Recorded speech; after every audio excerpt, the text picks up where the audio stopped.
Welcome to the Happy Customer channel. This week's guest is Ramon Martinez of Marriott Vacations to discuss 24/7 hospitality, hosted by Frances Otaña Gracia in Miami's Buena Vista Studios. Hi, this is Frances with the Happy Customer channel. Today, I have the pleasure of interviewing and getting to know a very special someone who has a lot of experience in the hospitality industry.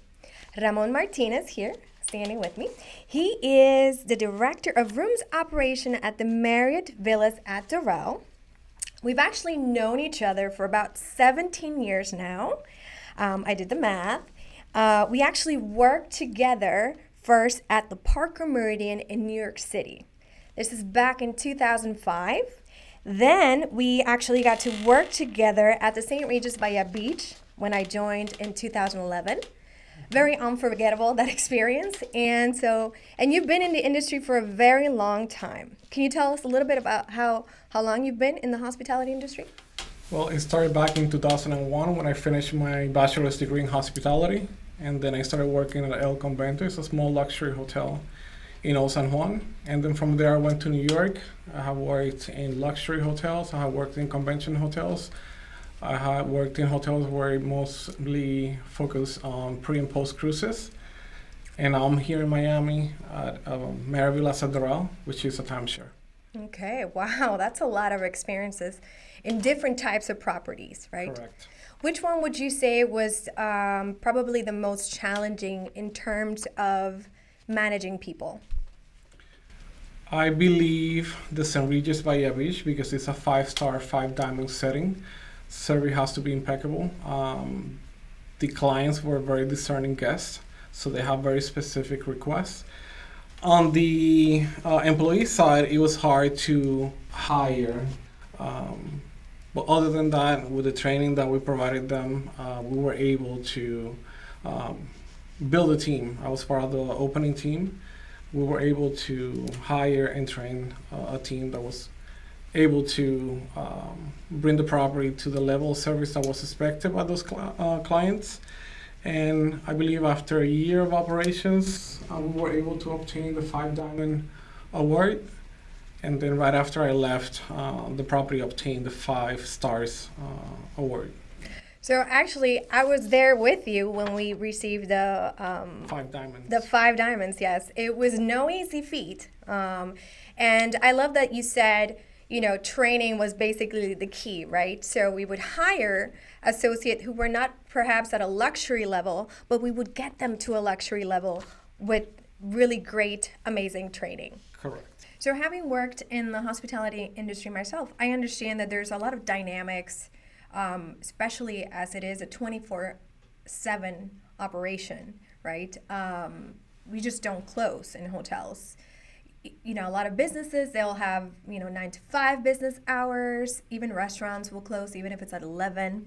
But hotels remain open. And so my question would be, how do you train your team to provide great customer service in this 24/7 environment? Well, throughout my career, I have focused on 5 things. I'm providing 5 things. And those things are the right tools and materials. Because I can give you a hammer, but if I don't give you the nails, the job is not going to get done. There's a clear distinction between the two. The third component is providing the right support, meaning training. What does that entail? Everything you need to know about the job until you're free to go on your own. The fourth item that I focus on a lot is work-life balance. I'm an avid promoter of work-life balance. And what does that mean in a 24/7 environment? Well, our family and friends recharge our batteries. So if I know that you're having a special occasion like a wedding, your mommy's birthday, an anniversary, you need to be there with your friends. You need to be there with your family. If you're recharged, you'll come back recharged. You're going to be doing your best. So it doesn't mean that every weekend you're going to have it off, but when it's meaningful, we're going to ensure that you're off on those days. And then the fifth component is having open door policy. And in a lot of places, they tell you, yes, open door policy, but as soon as they walk into the door, they tell you, hang your problems at the door, and when you leave, take them back with you. That doesn't work in reality. The problems always stay with us. So I have developed I guess it's a natural talent to look at people in the eye and understand that they're going through something and ask them simple questions. How are you doing? Do you want to talk? It's okay if you don't want to talk, but my office is open. I can listen to them. And sometimes it could be personal, sometimes it's work related. But just being there to listen to them and know that them knowing that you're available for them, it just makes a difference. Well, that's, it really resonates with me. I'm a mom of three beautiful children, and I know that you're also a dad of actually 3 children. And, I'd love for you to actually tell the crew who your beautiful and talented wife is. It happens to be Francis Odaño. You? I'm his wife. So we actually have the same beautiful 3 children, right? Correct. So, and I think one of the ways we've been able to have the careers that we've had, especially in hospitality, is because, of this same philosophy that you've had. You've brought it with you where every hotel you've gone to. Correct. And so you've made it very important and a priority, and it's helped actually the hotel make it a priority. Correct. Even during the interview process, I always say, I will do my best when I'm here.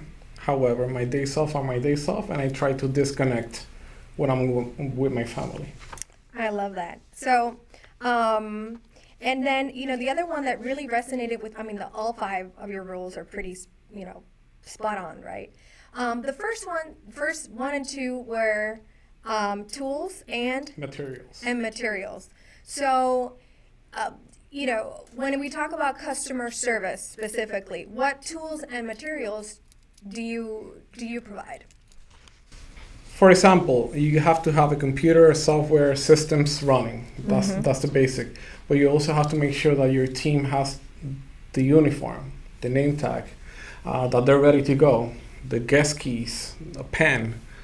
All those items need to be ready for you to even start your job. So that's why I separate the 2. And then the third one, which is very important, is the training. If I have the materials and the tools and the right training, I'll be able to do my job on my own. So circling back, we talked briefly about our time at the St. Regis being a luxury property. We mentioned the 5 stars, 5 diamonds, right? Which is tell us what that is. The 5 stars is a rating for service in hotels, restaurants, and spas. It's done by Forbes, and they measure different areas in the service industry. So the 5 stars is the highest rating you can get in a luxury environment. The 5 diamonds is done by AAA, and it's the same concept, measuring the levels of service, which 5 diamonds is the highest rating you can get. So when you compare the different types of properties that you've worked in, right? Some had that distinction of 4 or 5 diamonds or 5 stars, and others did not. Do you feel that the training experience for the employees or associates was different depending on the rating of the property? Most definitely. In a 5-star, 5 diamond environment or hotels who aim for that distinction, it is heavily focused on training. There's different monthly trainings that go on. There's a lot of trainings for managers and supervisors so they can provide the right support for the teams so they can ultimately provide that service. And what about for the teams themselves? Do you think that the expectations are higher, training is a lot more in depth, right? Is there a point where you think, wow, my associates are breaking, right? They're not on top of the game as they should be because they're tired, because the expectations are elevated. So how do you manage that piece with your associates? I think it's very important for managers and supervisors to identify when the associates are at that point. Give them a breather. If they have PTO time, go on vacation, take a break. But sometimes it's easy as going back to basics. The hotels especially in a high. They have like it's when they have high pressure. Basically, we're talking about We have different services. Yeah. We do have a service that is a 1-800 number. Is completely confidential. Associates can call and they can receive different services. For example, psychologists, social worker, someone who can listen to them, smoking cessation, alcohol abuse. But there's also now new things. For example, if I want to get on a healthier lifestyle, there's dietitians, there's life coaches, there's people who can build a routine, a fitness routine, so you can lose weight and be your best. So sometimes going back to taking care of yourself will recharge the batteries, and then you can be more effective at work. All right, I love that. Some self-care, right? Very important. In any industry, actually, it's important to have that time for ourselves. So how do you express? Let me reframe this. So we talked about the employees or associates, right? The tools that we have to give them, kind of what the expectations are, high expectations, kind of how they deal with the day-to-day, right? Before they break. But then from the customer perspective, that guest perspective, right? In hotels, we call them guests. They have really high expectations, and they come with these really high expectations, and sometimes they're not reasonable, right? Sometimes it's not things that we can deliver. How do you how do you explain to guests who are having these really high expectations that, hey, maybe that's not something we can do? Well, we have to listen to understand. So it's trying to understand exactly what the guest needs. And instead of saying, no, I cannot provide that, give them options. And options in plural. Because if I just give you one option, the guest might come back to you and tell you, that's not what I want. But if I give you more choices, then they have options to choose, right? And they feel like they're in control of one of those 3 options, 3 or 4 options, whatever it is. But the key to deal with those type of clients is to give them options. And so, okay, so we've given them options, and then even if they walk away and it's not necessarily any of the options that they wanted, how do you train your employees to kind of overcome that? We have systems in place. There's one thing that we do is follow up and follow through. Just check on them the next day. Hey, are you satisfied with the resolution we provided? If they're not, we'll continue to follow up and ensure that they're satisfied. All right, I love that. So, and talking a little bit more about the customer, right, and that mindset. So, you've mentioned you've been in hotels that are pre and post cruise. You mentioned convention hotels, luxury properties, right? So customers will come kind of with different things in mind, right? They're here for leisure, pleasure, or business, right? Correct. So there's a lot of reasons why they might be coming to one of the properties, and so their expectations are different. And then how do you toggle back and forth? How do you teach that to the employees that, hey, someone who is coming for pleasure might not have the same needs as someone who's coming for business? Well, it could be the same person. Today I showed up to the hotel in a business attire and a briefcase, and we call it a trip persona. And it's identifying by some characteristics, perhaps what the guest might need. And we anticipate some of those needs. Do you need a wake-up call? Do you need to print some documents before your meeting? Anticipating. But then that same guest comes the next day wearing shorts and a flower shirt. That person is ready to have a drink. So we can point them where the pool bar is and the different activities that we have at the resort. So it's understanding that trip persona and some of the needs and anticipating those. All right, I love it. So it's kind of teaching the associates to kind of read a person, right? What they're wearing, how they're acting, what they're asking for. Correct. Right? Yes. I love that. So, going back to the 24/7 environment, what do you think are the biggest challenges in hotels? And the fact that they are, just never close. I think it's this time finding the right people willing to work those shifts, and the industry as a whole is going through a hard time filling those vacant positions. One thing is pay, but the other one is work environment. People don't necessarily go to jobs because of how much they get paid, but they go to enjoy work and for the experience. So I believe as a manager, as a director, taking care of others is very important.